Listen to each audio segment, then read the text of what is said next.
இருந்து போன சக்தின்னு சொன்னவங்க கூட உறுப்பினர்களை திருடிட்டு இருக்காரு இப்போ. ஓ, திருடினாரா? அப்போ மிஸ்டர் அனிதா ராதாகிருஷ்ணன் நீங்க தான் திருடி இருக்கீங்க.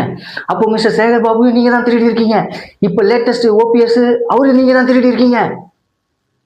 அதுக்கு பேர் திருட்டு இல்லையா? மிஸ்டர் விஜய் பண்ண மட்டும் தான் திருட்டா?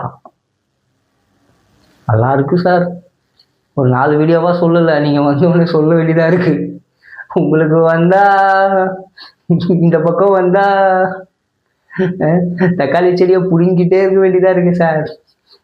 அடுத்து சார், வாக்குறுதிகள் நிறைவேற்ற டைம் தரலாம் சார். சார் சார் சார் அதெல்லாம் இருக்கட்டும் சார். 6 மாசம் டைம் தர்றதுக்கு நீங்க என்ன சார், நீங்க எப்படி தர முடியும் 6 மாசம் டைம்? நீங்க மெம்பர் ஆஃப் லெஜிஸ்லேட்டிவ் அசம்பிளி இல்ல. கேக்குதா சார்? சார் கேக்குதா?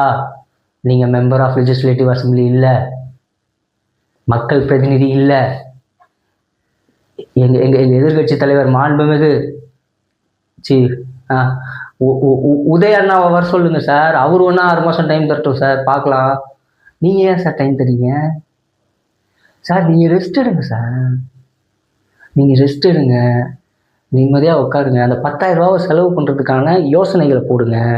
எப்படி செலவு பண்ணலாம் 10,000 ரூபான்னு, அதுக்கான திட்டத்தை போடுங்க சார். நீங்க மெம்பர் ஆஃப் லெஜிஸ்லேட்டிவ் அசம்பிளி இல்ல சார். மக்களின் பிரதிநிதியாக உங்களை நாங்க தேர்ந்தெடுக்கவே இல்லை.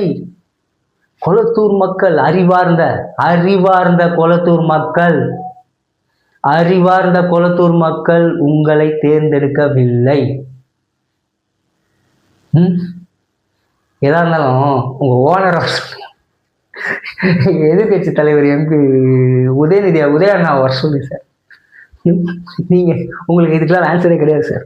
உங்களுக்கு இந்த கேள்வியை நீங்க கேட்கவே கூடாது சார்.